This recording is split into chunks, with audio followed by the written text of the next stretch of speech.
Every great expedition into the heart of an empire requires a baseline level of neurological compliance. In other words, coffee. Before you tackle a city built on raw military history, you drink your liquid sanity. You sit, you stare into the dark brew, and you prepare yourself to enter the gates of an old city and take in what it offers you for your presence. Right here, two of Europe's greatest watery highways violently collide. But this isn't just a pretty geographic landmark. For over 2000 years, whoever controlled this exact patch of land controlled the wealth, the armies, and the literal destiny of Europe. Today, we are in Koblenz, Germany. This city has been conquered by the Romans, traded by medieval kings, bombed to ash, and completely reborn. Let's find out why and how.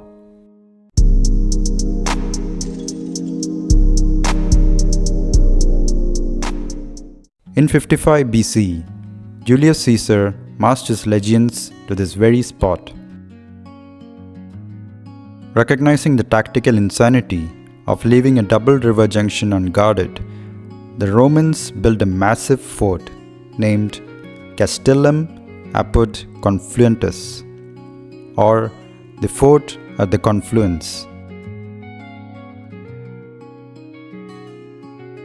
Over 2 millennia, that Latin name melted into the modern word Koblenz. The Romans didn't just bring swords. They planted the first grapevines on these steep slate hills. The entire globally famed Moselle wine industry exists today because a Roman general wanted a drink 2000 years ago.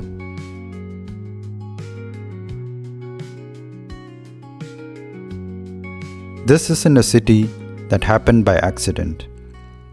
It was forced into existence by geography. On one side is the Rhine, a highway of liquid trade that fed empires. On the other side is the Moselle, winding its way through the wine valleys.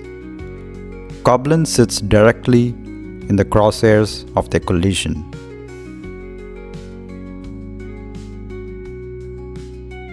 The exact geometric intersection where the green waters of the Moselle clash with the heavy, muddy brown currents of the Rhine. Driving in here feels like navigating a giant geopolitical intersection. It's scenic, yes, but it's also intimidating. You look at these massive slate cliffs looming over the asphalt, and you realize that for centuries, if you wanted to move wine, wood, or weapons through Europe, you had to pay a toll to the people sitting at the bottom of this basin.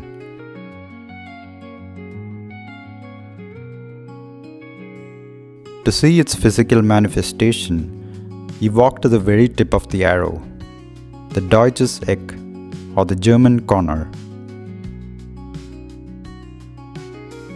Standing here is bizarre, but nature's boundary line isn't the loud part here.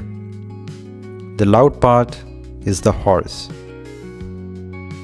Towering above you is Emperor William I, sitting on a bronze horse so massive that it could crush a house.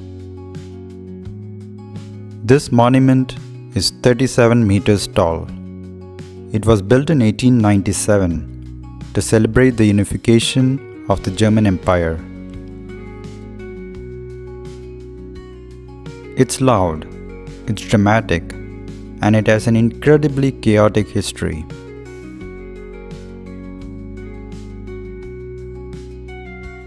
In 1945, an American artillery shell took the emperor clean off his horse.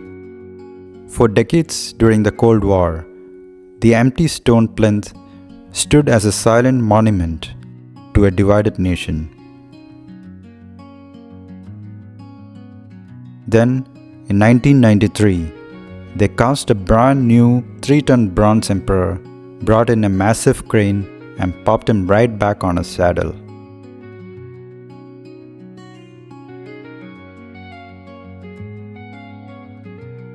Walking around this base in slow motion makes you look like you're contemplating the rise and fall of nations. Well, in reality, I'm just trying not to get run over by a tour group of senior citizens wearing identical neon windbreakers. To truly control this river junction, the monument down there wasn't enough. You needed high ground. You needed Festung Ehrenbreitstein. This cable car flies you 118 meters above the water, moving from the city center straight up to the top of a sheer rock face. It's one of the highest cable car capacities in Europe. And if you even have a mild fear of heights, it is a 4-minute exercise in pure existential panic.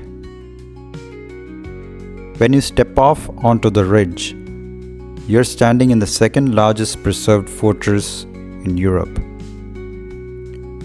The Prussians built this massive stone shield between 1817 and 1828 to protect the Rhine from French invasions. It was designed to hold 6,500 soldiers and 112 cannons. The walls are so thick, the moats are so deep, and the design is so mathematically perfect that no army ever dared to attack it. It conquered its enemies purely by looking too difficult to fight. But the stone of Ehrenbreitstein fortress holds an older, darker story of a woman who proved that courage in this valley didn't always belong to the military engineers.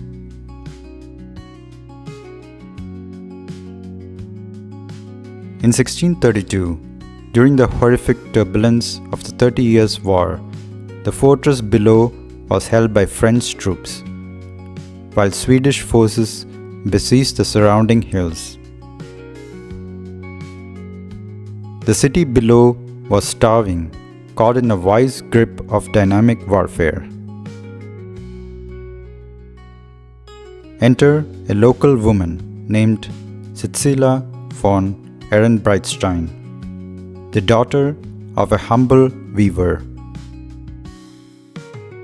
The story goes that she discovered a secret, unmapped tunnel leading from the riverbank straight up through the solid rock into the heart of the fortress, a pathway used by smugglers. Instead of fleeing, she used this passage to sneak food, medicine, and critical intelligence to the resistance inside the walls for months. When she was finally captured by a mercenary patrol, she refused to give up the location of the tunnel. According to the folklore, she was thrown from the highest battlements into the gorge below. They say that on misty nights, when the fog rolls off the Rhine and climbs the fortress walls, you can hear the faint, rhythmic sound of a weaver's loom echoing through the stone walls, a reminder that the choke point was held by blood, not just concrete.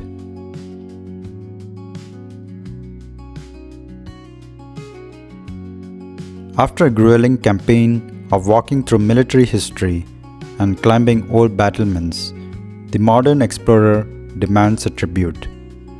Not wine, not gold, just ice cream. There is an incredible, profound absurdity to standing at the absolute peak of a massive, historical stronghold, a place designed to survive cannon fire while casually licking cold dairy.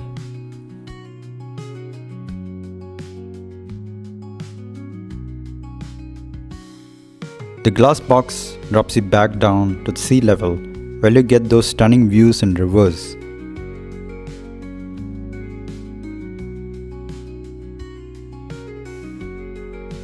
and you glide straight into the old town center, or the Altstadt. Back down in the valley, the history doesn't stop at the surface. Koblenz holds its secrets underground. During the height of the Cold War in the 1960s, because Koblenz sat near the border of West Germany's defense line and housed the command centers of the German army, it became a prime target for potential nuclear strikes. Beneath the streets of the city, workers secretly built a massive subterranean civil defense bunker system. Deep under the historic plazas, behind multi-ton blast doors, they engineered a self-contained world with air filtration systems, water-deep wells, and enough bunk beds to keep thousands of citizens alive while the world above turned to ash.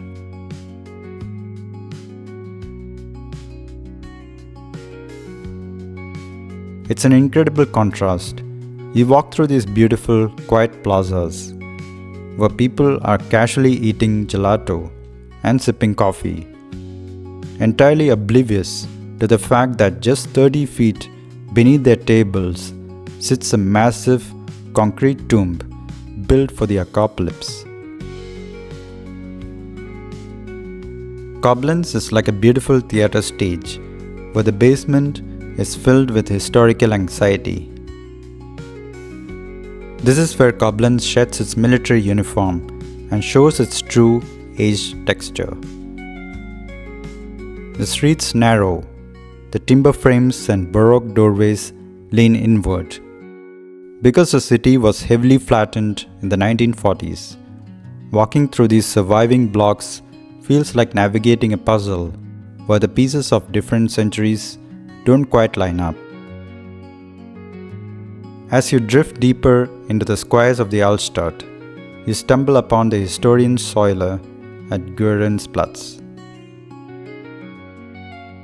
This is a 10-tier bronze fountain that acts as a literal vertical cheat sheet for 2000 years of regional chaos. It was gifted to the city in 1992, and it tells the story of Koblenz from the bottom up. The lower tiers show the Romans cultivating wine, which was a great start. Then you climb through the Middle Ages, Crusader Knights, and the witch trials. There is an entire layer in this monument dedicated to the French destruction of 1688. The artist didn't just sculpt a generic battle. He carved detailed little figures of French soldiers frantically running away with stolen German clocks, hams, and wine barrels under their arms. It's a multi-million euro piece of public art that permanently immortalizes 17th century looting.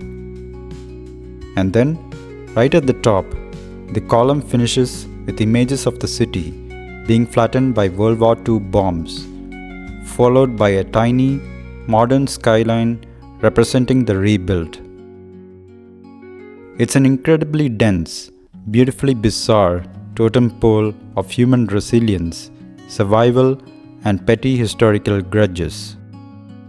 Since the whole city gathers here in the evenings, I spend 10 minutes filming these bronze thieves in slow motion, letting the fountain mist hit my face, realizing that if you wait long enough, all human tragedy eventually just becomes a decorative feature. Moving at half speed makes you look like a seasoned documentarian capturing the deep, unspoken weight of German history, when in reality, you're just a deeply fatigued traveler whose legs are actively protesting the cobblestones, tracking down the exact coordinates of a warm tavern. Salvation has an address. The Altes Brauhaus, Koblenz. A traditional darkwood sanctuary built for the sole purpose of curing travelers of their physical exhaustion. Time for the culinary climax. A massive house-made fricadelle. This isn't a delicate modern meatball. It's a dense, seasoned, beautifully seared disc of comfort food swimming in a thick, velvety champion ramen sauce. A rich mushroom cream sauce that has absolutely zero interest in your dietary goals, paired with a mountain of hot, crispy fries. It is heavy, and it tastes like an absolute triumph after miles of stone walking.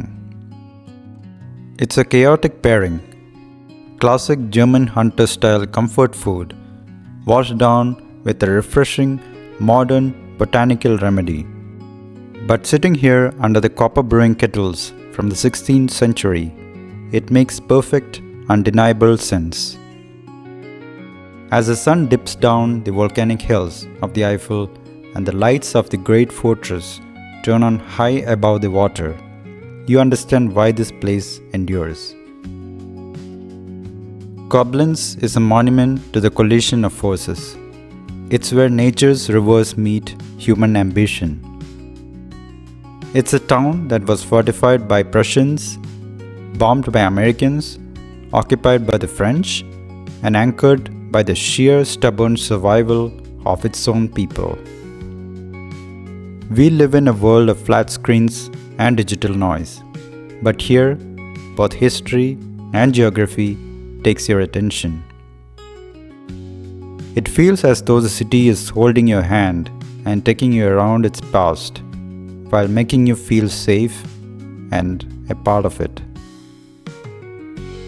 The rivers keep flowing, the cliffs keep watching, and the history stays etched into the stone. The drive back through the volcanic mountains is a perfect cherry on top of the strip, keeping you grounded and hooked onto the views. It reminds you that anything you do can be enjoyable as long as you give your undivided presence to it. Until the next road.